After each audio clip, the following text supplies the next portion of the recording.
Hello. This is the Fight Back podcast, hosted by exercise scientist Georgia Very. Here you'll find a series of honest conversations about martial arts and mental health. My guests and I explore the statement that every martial artist has heard. Martial arts saved me. How and why do combat sports save people? Listen to find out. All right, Kristy, welcome to the Fight Back project, or the Fight Back podcast. Actually, we're on today. So everybody who's listening in, Kristy Hitchens is the founder of the Pink Belt Project, which obviously I love the name. I think she's onto the right kind of theme, and a Taekwondo black belt. Kristy, can you introduce yourself to everyone? Hey, Georgia. Thanks so much for having me on. Yes, I think this is going to be awesome. I'm so glad that we found each other. So how to introduce myself. I work in local government communications by day, publicity, marketing, that sort of stuff. But I took up martial arts age 40 after watching my son train for about 5 years. Underwent a process of internal change, I guess, and self-awareness. And out of that process developed this idea for Pink Belt Project, which aims to provide women who have been affected by domestic abuse or sexual assault with a year of free martial arts training in their local community. Which is just like the best idea ever. I love it so much. But first things first, I want to ask you, why do you think from that and your personal experience, people often say martial arts saved me? That's such a good question and has so many parts to it. But I guess I would say that what I discovered from my own experience, and then when I followed that up with some research, and now that I've seen some women come out the other side of my Pink Belt scholarships, the answer to that question would be this phenomenon called the martial arts effect, particularly for women. So what I have found is that through the process of learning to defend themselves, this kind of internal shift occurs in a woman. It results in empowerment, increased confidence and self-esteem, a much greater ability to set boundaries. And all of these aspects work like this beautiful ripple effect into relationships, work, every aspect of their life. So they start to see benefits, not just from health and fitness point of view, but in all aspects. So I think that covers that question. Yeah, that was a very, very eloquent answer. So the Pink Belt Project, what exactly is it? So people apply or they're referred? How does it work? So scholarships are offered in two ways. I do some fundraising. I estimate that a year of martial arts costs around $2,000 for all your equipment, a couple of classes a week and that sort of stuff. So I fundraise to provide some cash scholarships, which can be used at any martial arts club in Australia. But the way that the project has really grown exponentially is with owners of martial arts clubs coming on board and offering to provide a scholarship at their club. So they offered to cover the expenses for someone for a year. So this year I've had about 34 clubs around Australia come on board, which has been, given the current climate, absolutely amazing. So, and then the way that we find women is really, I just sort of arm all the instructors with a heap of marketing and publicity materials that they can use in their own local communities to promote the opportunity that they've got available. Often it's done on social media, but I've had massive media interest this year. We've had, radio interviews, website stories, which is so fantastic for all the instructors because they're being seen in their local communities as leaders and really doing something worthwhile. So it's kind of a win-win, I guess. Yeah, absolutely. And what are some of the stories that have come out of it? How long have you been running the program for now? So I started fundraising in 2018, sort of mid-2018, And then the first intake of scholarship recipients was January 2019. So we had about 5 women complete a year in 2019. Then we went into 2020 and we had 20 women start, but with all the COVID interruptions to classes and stuff, we've had a bit of a drop off, but we've had about 12 or so come to the end. But they're going to have their scholarships extended into next year to cover that period that they couldn't train. And I've just this week closed applications and settled everything again for 2021, and looking like about 30 scholarships or women that are going to benefit with a year of martial arts this year. So, yeah. That's so good. And what have been some of the outcomes? Sorry, the outcomes, yeah, amazing stories coming out of it. And I guess this is something that will grow as the project, grows as well, and we manage to help more women. But some of the women that have been involved so far, they've made comments like, I started and I had depression, and after I finished, that just was no longer a factor for me. Another woman spoke about how dealing with domestic abuse and coming out the other side of that was a very isolating experience. She felt like she didn't have a network. It was difficult sort of a thing to talk about to other people. So, that amazing community that she found at her martial arts club was something that she really treasured and really made a huge difference for her. Another woman actually undertook martial arts earlier in her life, and the Pink Belt Scholarship enabled her to return to that. So under her scholarship, she reached Black Belt. So that was a really cool outcome as well. Yeah, that's amazing. Yeah. What about the other side of the table with the instructors? How do they go about, because they know that somebody's coming from having experienced domestic violence? What are the kind of guidelines that they're following to make their teaching a little bit more trauma sensitive, or are they just going about it as per usual? What's the process there?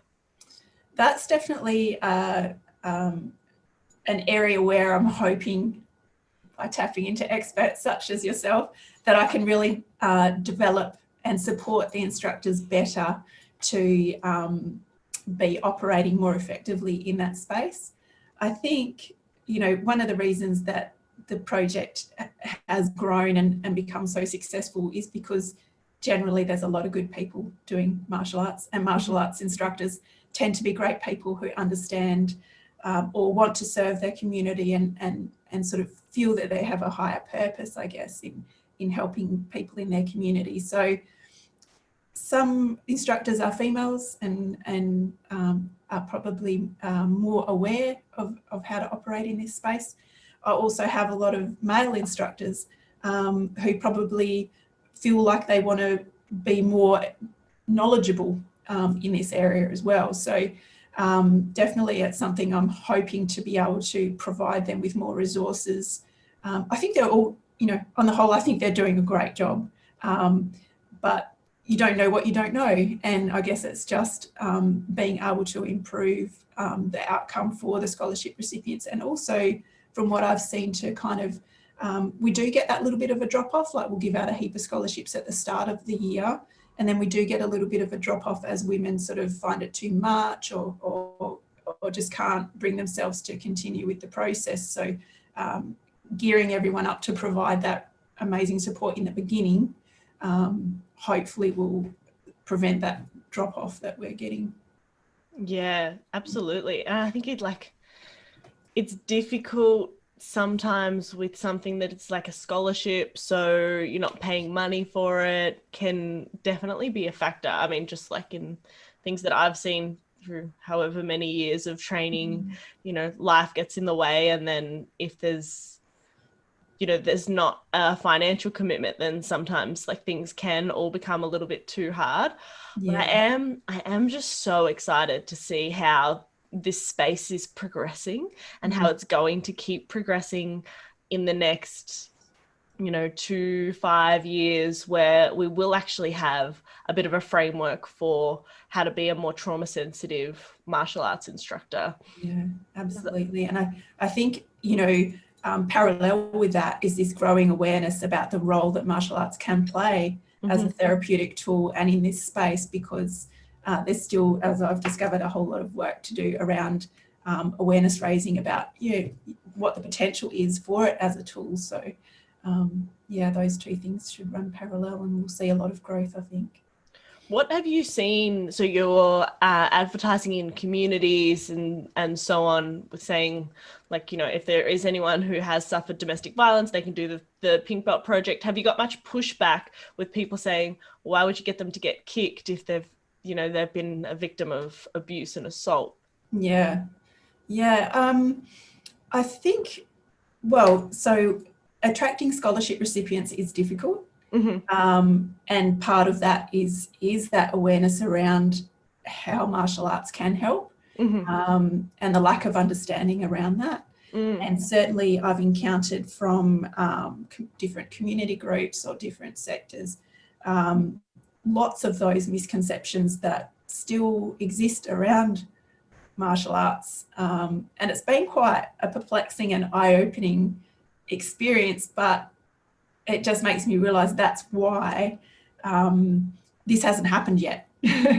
Because to me and to you, the benefits are obvious, but there is still this level of misinformation and stereotypes and things out there that we need to be able to overcome to really get some wins in this space. But one of the most common things that I hear from people is why isn't putting a woman who's dealing with domestic violence into training in martial arts? Surely that's just meeting violence with violence, and that surely can't be the answer to this situation. So excuse me, that one to me just really goes to the heart of it. And I often say to people that, the fact that these women will end up with some self-defense skills is about this much in terms of the benefits that they will get from this project. Yes, they will learn to defend themselves, but what's most important is those kind of things around empowerment and confidence building, self-esteem, camaraderie, friendships that they develop at the club, the sense of achievement, working through the belt ranks, that sense of pride that they get when they achieve something. So all of that is what translates into a successful outcome, not that they have learned to defend themselves. And the other side of that is that as martial artists, we know that martial arts is really the opposite of violence. We're taught about de-escalation and all of those techniques. And the first line of self-defense that we learn is all about not putting yourself in those risky situations. As well, all that comes with that confidence building and self-esteem is this increased ability for women to be more effective in the boundaries they set, especially in their personal relationships, and to voice those boundaries. And that's where it really becomes a tool for violence prevention and not just recovery from violence.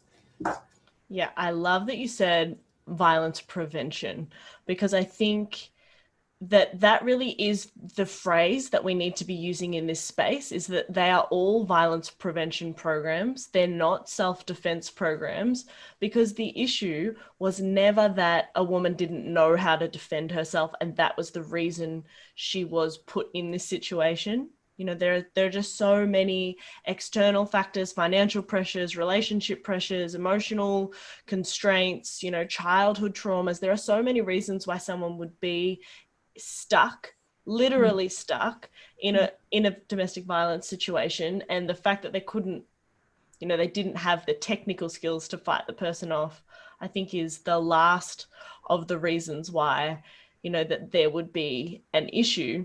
And to speak to your first point about, that self-defense is sort of the last little bit, I think we've spoken about this on here before, but it's society that wants to hear that women are doing martial arts in order to defend themselves, because they're Bambis, they need to be saved, but like it's really good that they're looking after themselves so they can be safe to walk at night, and that makes us feel okay.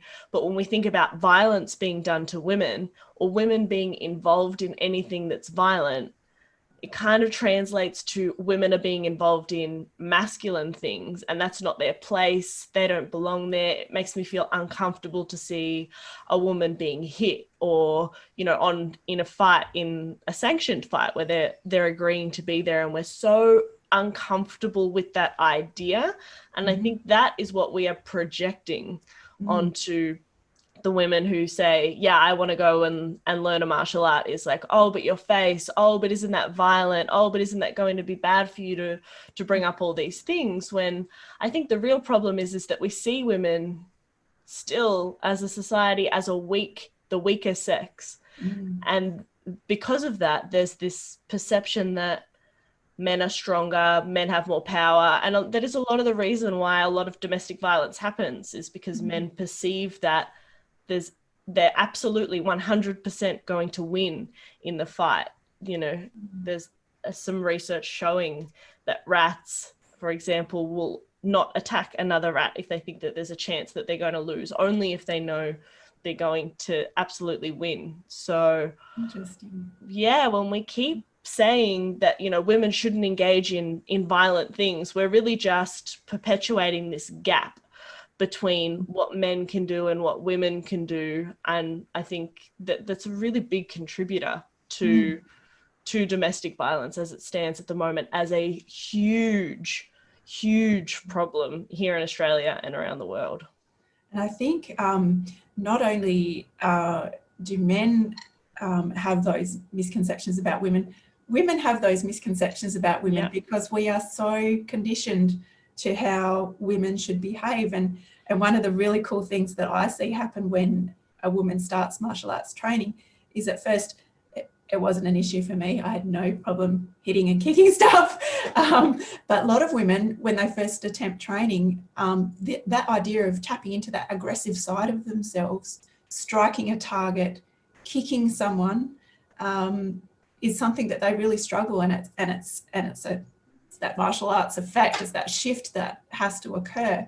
But I've seen it happen once they kind of get past, if they're punching something, these little dog paddle punches, once they actually properly hit something and you get that beautiful thwack off the target, you realize how brilliant that feels and how empowering and what an addictive feeling it is, and you just want more of it.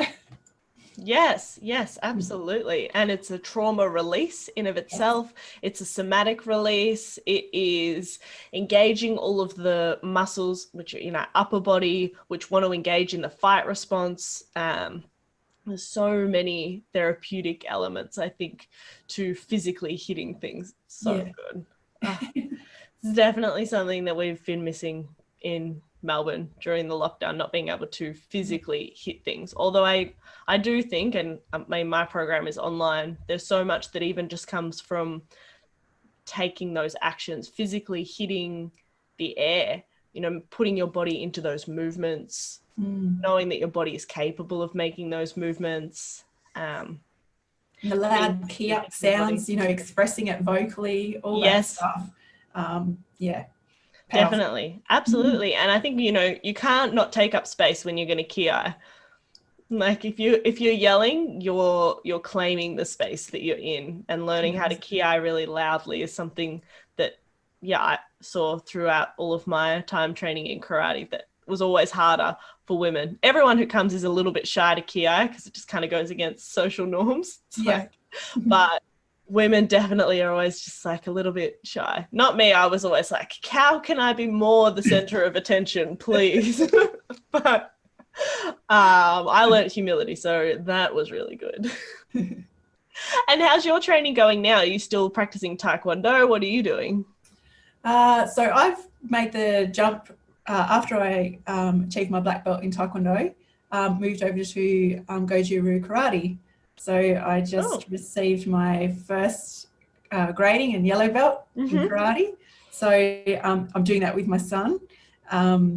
So we train together in Taekwondo, and now we're doing karate, and it is just so brilliant, but so hard on the brain. Like it's just, it's undoing all that muscle memory and retraining it in the different techniques, and yeah, really loving it, but a challenge for sure. What do you find is the main difference between Taekwondo and karate? I think, well, the very first thing I encountered is karate seems to be more of a close-in combat, whereas Taekwondo further apart, I think. And because in Taekwondo, because you are further apart, it's sort of light on your feet and bouncing around, and to strike your opponent, you need to cover that space. So you get a lot of those aerial kicks. So you get the spinning hook kicks and the tornado kicks and that sort of stuff. Whereas karate seems to be more close-in combat. So a lot of shin kicks, power.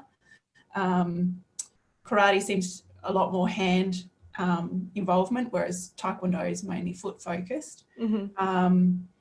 So yeah, those aspects are definitely different. Karate's more grounded, I'm finding. So that's something I'm having to work on, is my stances to be more lower and grounded, whereas my son and I get pipped all the time because we're sort of bouncing around on our toes, and we fight kind of side on for the kicks, whereas karate, I'm trying to train myself, you've got to be more front on with your combat style. So yeah, it's interesting. It's good for my old brain. Yeah, definitely. It's interesting to try and like apply that blueprint to a new blueprint, because there'll be some cool skills that you'll have from Taekwondo that the people that you, if you compete, that you'd be competing against in karate just won't have, or will do differently, or it'll look so weird to them, they'll kind of be thrown off. I think coming from another style's always really fun, or at least that's what I found going from Kyokushin karate to Muay Thai, was that people were, what are those kicks? Well, I don't know. They're just another thing. Yeah. If women, so a lot of women listening to this podcast are like thinking about getting into martial arts, and like they might not be receiving a pink belt scholarship, but what's some of the advice that you give to women once they've got the scholarship and they're going into the program?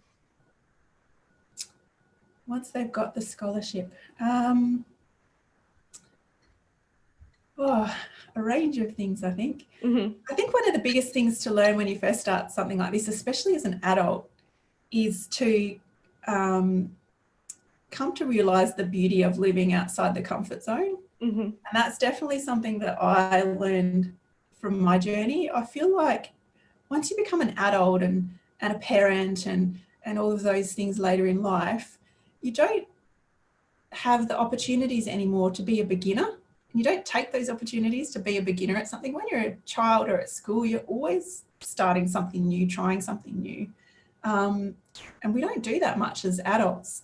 And I think we probably forget how good it can be and how much it can add to your life to be a beginner again and to feel that discomfort. And I think there's definitely, and I suspect there's some research and stuff around about this, but I think often as adults, we start to feel that level of discomfort, and instead of going toward it, we go the opposite way and scuttle back to our comfort zone again, because, you know, it's comfortable there. But what we don't realize is that if you sit with that discomfort, move through it, there's absolutely magic to be had on the other side. So that is something that I have really learned, and something that I'm hoping to support scholarship recipients through, is embracing that discomfort. It is uncomfortable learning something new, not just physically. I mean, you know, trying to get your leg to lift up and kick a target, you know, is probably not something you've asked of your body for a really long time. But also sometimes you feel silly, you know, the loud key outs like we were talking about. It's such a different environment, but learning to embrace that discomfort is a big part of it, I think, and helping you through that. And then once you've been through that process, you realise what a sense of achievement there is on the other side, and that definitely becomes part of the addictive nature of it. Do you use any tools to help people specifically? I mean, I'm not sure how hands-on I suppose you get to be with the recipients, but from like a somatic point of view, when you're feeling that discomfort, do you recommend that, I suppose, they look in their body to notice where their body is feeling the discomfort rather than their brain, which is probably thinking judgment, either judging themselves directly or wondering who else in the class is judging them, or thinking back to a time in the past where they couldn't do something, or thinking forward to the next hour of class and wondering how they're going to finish, and, you know, if they're going to look stupid for gassing in cardio, or, you know, just anything that their brain starts to get fixated on then in that self-doubt, that discomfort with being uncomfortable, where it would be not present. So where we're leaving the present moment. Do you give them strategies to say, like, can you notice where the discomfort is in your body? Or have you had any success with, like, just feel the floor, like any of those physical kind of anchors to the here and now? Definitely something I'm hoping to move into, that more scientific side of it.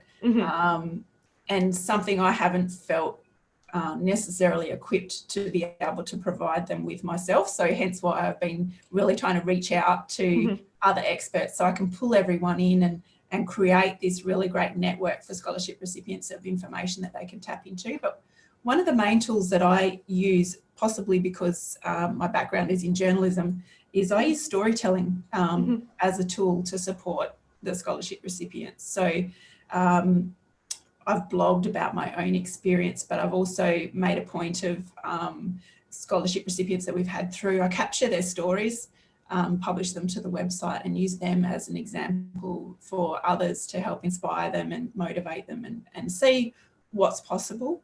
So the storytelling side of it, powerful tool and something I use a lot. On top of that, the network. So both within the club. So I've been working with instructors to ensure that they team up their scholarship recipient with like a mentor or a training buddy inside the club. Very often in martial arts, you know, black belts train with other black belts. They don't train with a white belt. So I'm trying to mix that up a little bit and really encourage instructors to assign a training buddy of a higher rank to this new white belt to help them through that initial stage in that process. But also I've got a closed Facebook group for scholarship recipients so that they can connect and bounce off each other. And the start of last year, when they all came together and started their training, that was a really beautiful thing to watch, because, you know, some were too scared to go to their first class. Others went to their first class and felt totally silly and didn't want to go again. But there was all these amazing conversations happening in that group, connecting and sharing their experiences. And yeah, that was really a powerful tool as well. So if we try and extrapolate from that, somebody who might be listening and thinking, okay, the applications are closed, I haven't got a scholarship, but like I'm just about to start a martial art, lockdowns are easing, whatever it might be, I'm going to make the plunge. And if they've listened to this podcast, they've probably got some decent tools for like how to pick a club, you know, how to go and see how the instructors interact with the students, how the students interact with each other, how women are treated at the club, you know, talking to a couple of the people who are there, sitting and watching a class. But then from you, we've also taken to embrace being uncomfortable, that it's okay to have a beginner's mindset. It's okay to suck in the beginning as well too. If they can get a buddy of some sort. So if you're brave enough to speak to the instructor and say, you know, I am really nervous about this because I have a history. You do not have to elaborate any more than that, but you can just say, I have a history, or you can just say, look, I feel really physically uncomfortable with being touched by another person. Even just that, if you're at a good club, they'll just be like, okay. If they're like, what? You leave that club, right? Yes, 100%. And can, you know, is there a female high rank, or, you know, is there an experienced female here that I can partner with? Or is there someone who, you know, a couple of women that I can have as training partners that you can point me towards, which would be similar to the buddy thing. And then in terms of having a community of other people who are kind of going through similar things, I mean, I don't want to put you on the spot on the podcast or anything, but I wonder if like that community sounds so great for people who aren't just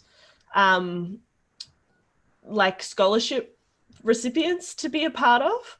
Mhm. I don't know if there's some kind of a vetting process, because I know from running Facebook groups that you can, you know, if you just let anyone join them, then they start to become diluted and odd and something like that. But I don't know if there's any other group, a community that, you know, people can be a part of. And I know that some people feel really uncomfortable with Facebook because then you're saying your name, and, you know, that linked with that is saying, you know, I have experienced trauma, and there's lots of shame and things like that attached to it. But I just wonder if something like that, maybe there's like a, you know, you can just say in the application process, I'm starting at this club, I'm a woman, or I identify as female, and I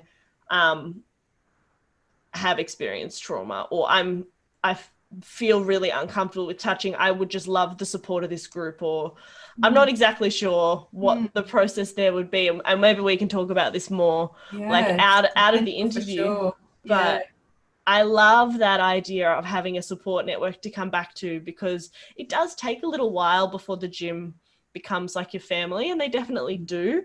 There's a special bond that you have where you trust people to spar with them, you trust people to train with them, you know, you're really in the trenches together, but that does take time. So it'd be so nice if we could have access to that from just day one, no matter what gym you're at in Australia or the world. Yeah.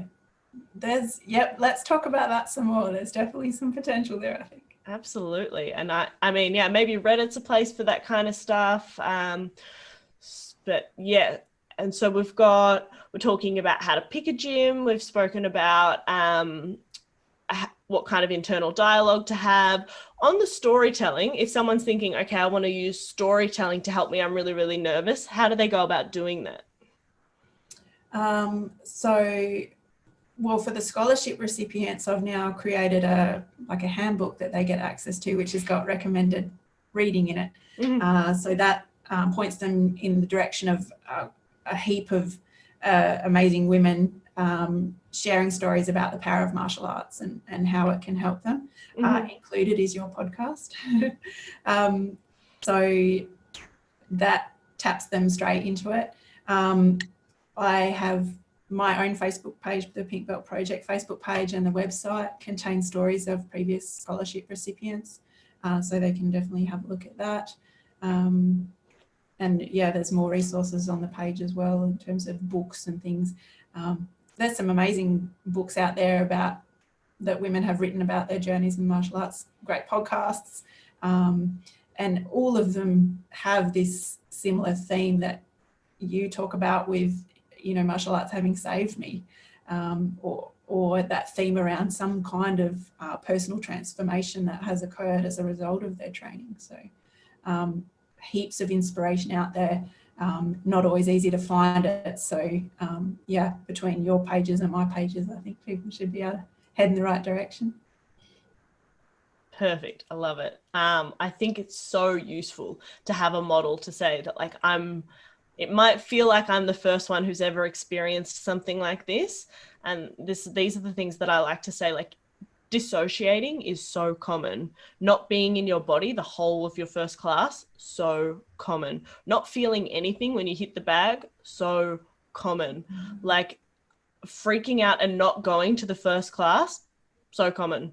Like, that's the other thing too. I don't know how much like stories tell of people, and I think, like, yeah, the more stories you can read about how other people experience similar things, the more you don't feel like there's something wrong with you, because there is nothing wrong with you. And like, thank God that your body has these amazing survival adaptations, and that it was able to employ them for you to help you mentally survive at the time. And those are great acute responses. They're super normal acute responses too. And now just the fact that you're like interested in trying a martial art, you're thinking about it, just really shows that now you're saying, you know, to your body, it's okay. And we're going to start living in the present and experiencing all the great things that come from being uncomfortable. Yeah, yeah, absolutely. What advice would you give, or any further advice that you would give to women who are interested in starting martial arts? I don't know if I have anything else on top of what we've already discovered. We've said a lot. Yeah, I always talk to people about checking out the club. Yeah. And even if you feel unsure about going to the club, Facebook is a marvelous thing at the moment, and so many clubs have very active Facebook pages, so you can straight away jump on and check out a club. And I do this all the time when I have clubs come forward offering scholarships. I stalk them out. I want to see what they're about and what their culture's like. And you can tell a lot from their Facebook page. You can see the photos of training. Are there other women there? What ages are they? Are they children and adults training together? Who are the instructors? What do the instructors look like? Do they get involved in community projects outside the dojo? You can. So even if you feel a little hesitant about even just going into the club and watching a class for a start, just sit back and watch the Facebook page for a while and see what you can find out. Yeah, that's great advice. Before I forget to ask this too, is the Pink Belt Project only for Taekwondo? No, it started with Taekwondo because at the time that's what I was doing, and it started very small. So it was something that just started with Taekwondo, and this year, especially with my switch to karate, now expanded to all traditional martial arts. I always thought from the beginning I wanted to do that because I thought, especially for a woman in a small town, they might not have a Taekwondo club. She might only have a karate club that she's got access to. And those empowering benefits are the same regardless of the differences between the styles. So I always wanted to, expand the access to it like that. For me, the most important part in terms of which martial arts participate is I try to make sure that any of the martial arts involved have that kind of belt rank system that you work through, which I feel like is one of the real keys to the effectiveness of it as a therapeutic tool, because it provides you with a path, a way forward, a sense of achievement. It's divided into, achievable little increments, and it's really just, it's a perfect system for personal development just laid out before you, and it exists right there in this ancient tradition that we haven't really embraced to its full potential, I don't think so. So Brazilian Jiu-Jitsu schools, if any of them are listening, have you had any BJJ schools give out scholarships yet? One in New South Wales, but I haven't had a massive uptake in BJJ. So yeah, really keen to. The biggest growth this year has been in karate. But yeah, I'd love to have some more jiu-jitsu clubs on board. I think it's awareness raising. It's just going to take a little bit of time, but that's okay. This is my side passion project, so I'm kind of happy for it to grow slowly and organically, just so I can manage it and not be swamped. Well, I don't know how many people who own BJJ clubs want to reach out. And is this only in Australia too? Currently, mostly in Australia. I have 2 clubs in the US offering scholarships, and they're still just trying to identify women to offer their scholarships to. So I'm hoping that before the end of the year, I'll be able to say that we've got our first scholarship recipient outside Australia. Definitely had a lot of interest from various organisations overseas, but haven't had anyone sort of really run with it yet. So okay. Yeah. So Brazilian Jiu-Jitsu gym owners of the world, if you're listening to this and you're thinking that's like something that you could get behind, you're going to get in contact with Kristy at the Pink Belt Project on Facebook, and you can just Google search the Pink Belt Project. We'll put all of the information in the show notes. All of the links to how people can get in contact with you. And if people want to apply for scholarships, those are now closed. Is that correct? They have closed, but training obviously starts, the aim is to start the scholarship January 21. So totally open to hearing from clubs still until the end of the year and helping facilitate them identifying potential beneficiaries in their local communities. So for me, it was just about trying to organise it around my work life and put some deadlines on things. But I'm more than happy to hear from anyone up until January. The more women we can help in the meantime, the better. And if women are thinking that they really want to be on like a list for this, can they apply, or is it like you get the scholarship and then you look for the woman, or, you know, how does that work? Most of the applications come via clubs. So clubs promote in their local community, and then they attract scholarship recipients. I do get the odd few who contact the page direct and say, I'm interested in a scholarship.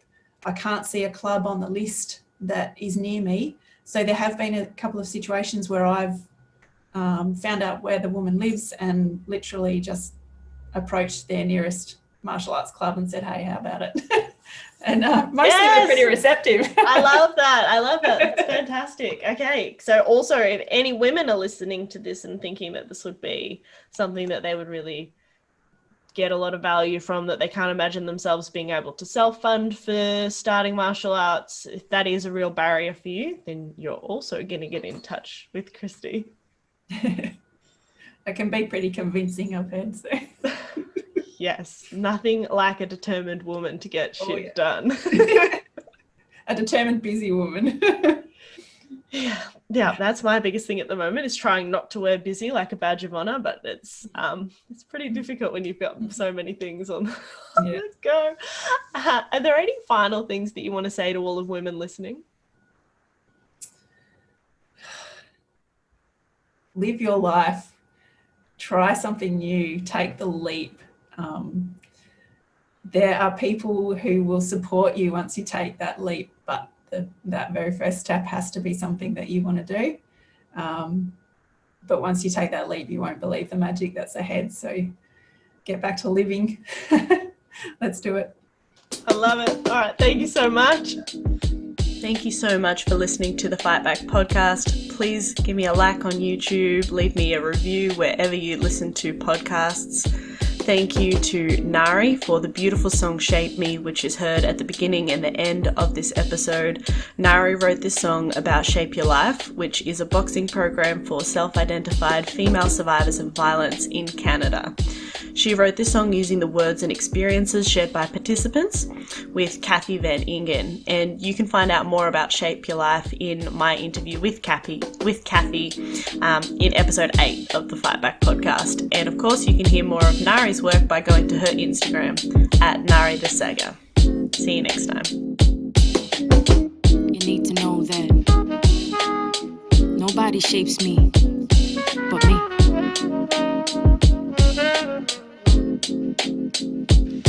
Don't gotta tell you what my name is, I don't gotta explain it. Walk in the room, hear a boom erupting like I'm famous. I'm here shedding shells, I'm shameless. I fear nothing, no complacence. Walk too many tight ropes with no hope, so I became this poster they hold over all the heads of trauma holders. You don't need to know my history, I move boulders. Atlas shrug, cause I lifted the weight up off his shoulders. No pretense of defense, move first like chess soldiers. This goes deeper than empowerment, cause I'm the one that power it. Physical meets mental, challenge me to keep devouring. If I can't change the scenery, at least I change perspectives. No longer isolated, but elevated and selective. Darkest places become beautiful spaces. This is where rage meets patience, meets power meets gracious. Meets, we're so glad you came, and the feeling is contagious. When you the walking impact of intended bad intentions. When you the manifesting of collecting all they tensions. You the soul and body, hold it all and still remember. But I'm a work in progress, testament to all contenders. Forgot what it was like to have control over self. Forgot what it was like to be the one in charge. Forgot in my reflection I could see all my wealth. Forgot that with my bare hands I break all these bars, barriers and obstacles. They can't cage me, they can't chronicle all my experiences and reduce them to appearances. When I was truly beaten, gave myself clearances to fall down, mess up, and get myself back up. I'm not looking for clovers cause I don't believe in luck.